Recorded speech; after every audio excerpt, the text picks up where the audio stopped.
It's Sunday morning, and every decent man and woman is listening to Test Miles with Nick Miles on FM News 101 KXL. Buckle in.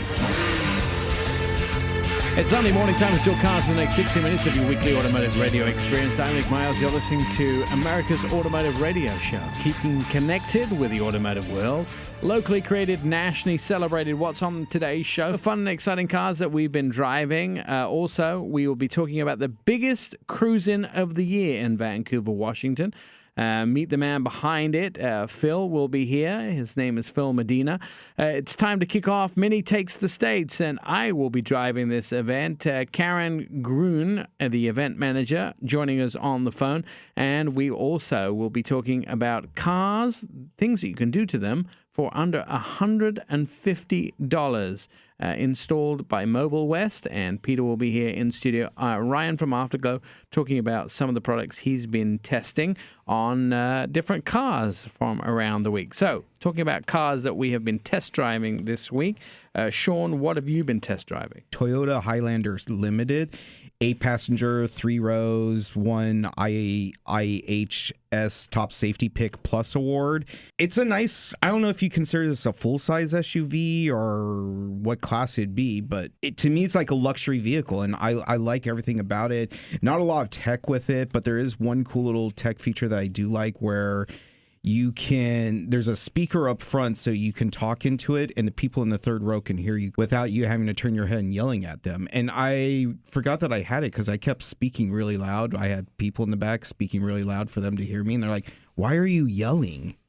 This is just a parent's dream come true, isn't it? Visuals. Visuals. All I'm seeing is visuals at this moment in time. But it works. And I mean, it's a great little tech.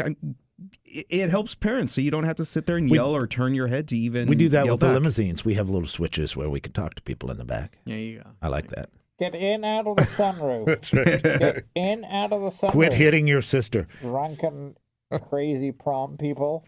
Yeah. Well, it comes with 2 engines. There's a 4-cylinder and a 3.5-liter V6. I had the V6 model. It has 270 horsepower and can actually tow up to 5,000 pounds, which...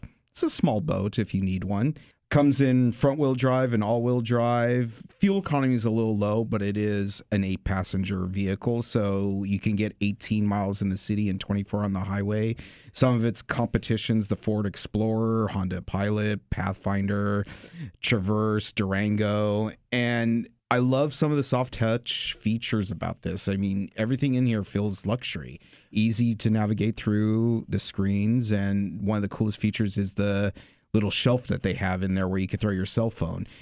Starting price is $30,490, and if you get one of the hybrid versions, you're up there in the $50,000 range. Yeah, especially for when you're talking about a vehicle that's a hybrid, an all-wheel drive, you're winning definitely too. Brad, what have you been driving?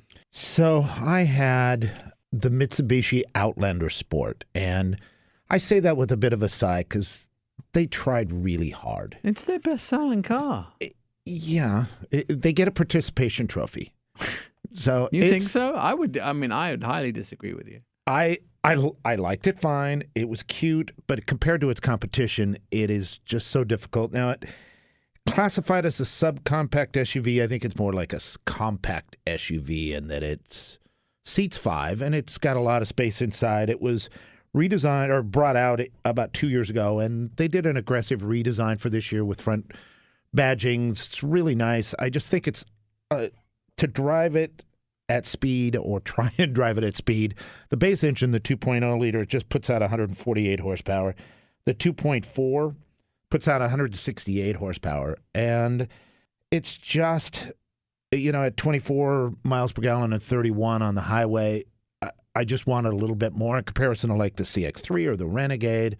There's a host of other vehicles that look good, are nicer inside, better tech. But it has bigger interior than it does. Than those cars. I mean, that's why I said it's kind of in the between RAV4, those. It's in the RAV4 playing field. Yeah. And it starts with a base price of $19,500, but that's for the 2.0 liter. That's where it goes. That's where it is. That's the niche market that Mitsubishi have hit with this vehicle. It has resonated with people, though, because their sales are substantially up 119% over May of 2015, 79.8% Outlander sales over last year, for the year, excuse me. And so it's definitely hitting a market. And as I was driving it as a person of older age, I think it's an older person's SUV. It's got big knobs on it. The tech is easy to use.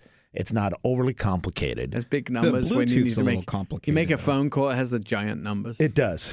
Yes. It's a flip screen navigation. I remember, though, driving that car, and it took me almost a couple days to sync my phone up to it for some reason. Maybe I'm not that old because I was able to do it right away. Or maybe your antique phone was easier to hook up to it. True. But it's, certainly for the price point. I mean, it could get up to the $27,000 range, but for mid-20s, you can get a substantial all-wheel drive car for, a pretty good deal. But it's, I think, just in a substantially competitive segment. So it's a hard one to recommend over something else. Again, as we talked about last week, it fits into the you might want to consider category. Right. I actually think it's a niche market. It's the best-selling car. They do about 25,000 of these a year. It's probably half the company's revenue. It's a brilliant car. I've also been driving a brilliant car this week. I went up to Sunset Porsche and managed to pry the keys out of their hands for the brand new Boxster. This is the 718. Very nice piece of equipment. Just hitting the market right now. Top speed is probably one of the basic things that I like about it the most. It also has rollover protection, side impact, 2 airbags, automatic climate control. But it's just a 4-banger, basically. It's a 2-liter, 2.5-liter 4-cylinder engine, and it's got that turbo in it.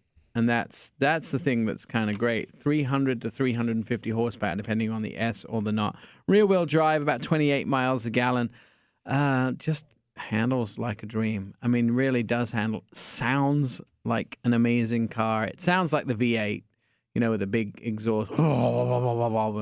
Just the whole thing is absolutely amazing. 4 different trim levels, and what does it go up against? It's hard to say because this car doesn't have a lot of competition.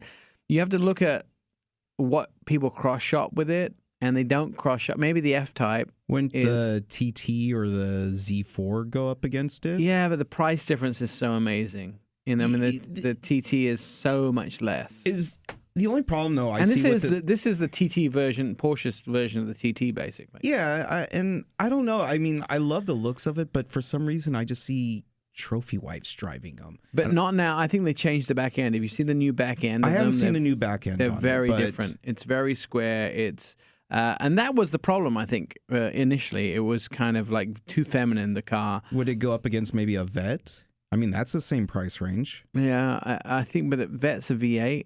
Yeah, so it's obviously... This is the problem with the car, is that the competition is almost impossible with it, because how do you classify it? Interior room, speed, price? I mean, it depends how you want to classify the vehicle as to what it goes Probably up against. Competes with a pre-owned, maybe Maserati or something like that. The closest thing I would say is the F-Type, because it starts at $68,000. I think the F-Type starts at about the same sort of price, but you wouldn't want to get one outside the dealer for less than $90,000. I mean, that's just how they come out the dealer. By the time you put everything on the car, by the time you've stocked it up exactly the way you want it, that's how it comes out. It's very comfortable. It's simple to drive. It has a high-tech infotainment system. The buttons are very obvious. The car sounds great. It looks great.